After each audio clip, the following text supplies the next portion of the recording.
Hi everyone! We are having yet another daily from Clues by Sam. Here are the rules and let's get started. Both innocents between Daniel and Zed are connected. Mark should be innocent.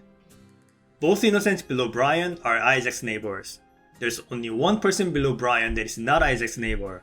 We can mark Wanda as a criminal. One of the three criminals neighboring Xia is Lisa's neighbor.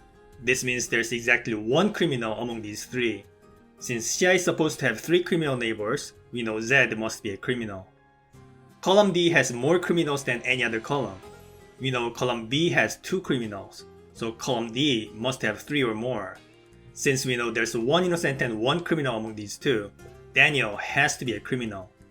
All innocents in row 4 are connected. Remember that there's exactly one criminal among these three. If Steve was a criminal, then Paula and Tom would have to be innocent, and they are not connected, so Steve must be innocent. Here comes the tricky part. Hara and Wanda have 8 innocent neighbors in total. Hara can have at most 4 innocent neighbors, so Wanda must have at least 4 innocent neighbors. In other words, 0 or 1 criminal neighbor. If Paula was a criminal, then all the other neighbors of Wanda would be innocent, but that violates Daniel's clue. Therefore, Paula must be innocent. Now we can mark Tom as a criminal, as Xia's third criminal neighbor.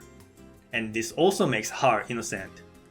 The only criminal above Nancy is Brian's neighbor. Mark Isaac as innocent. There's an odd number of criminals in row 4. Mark Nancy as innocent. There are as many innocents as criminals to the right of Wanda. Mark Xia as innocent. Steve and Tom share an odd number of innocent neighbors. Mark Lisa as innocent. There are exactly 2 innocents below Frank. I misread this as 2 criminals below Frank and got it wrong. Don't be like me. Mark Katie as innocent. Now we can resolve Mark's clue and mark Frank as a criminal. Zed and Frank have an equal number of criminal neighbors. Zed has 1, so Frank must have 1 as well. Remember that there should be 2 innocents in row 1, so either Alice or Cheryl must be criminal. We can mark Ellie as innocent. Also remember that there's supposed to be exactly 1 criminal above Nancy. Now we know Alice must be a criminal and Cheryl must be innocent. And finally, since we know Har has 4 innocent neighbors, Wanda must have 4 as well. Mark Vicky as a criminal. And that finishes today's puzzle, solved in 7 minutes. That was really tough for Thursday's puzzle. The recent changes they made to the puzzle are really giving it a fresh air, and I'm all for it. Alright, that's it for today's video.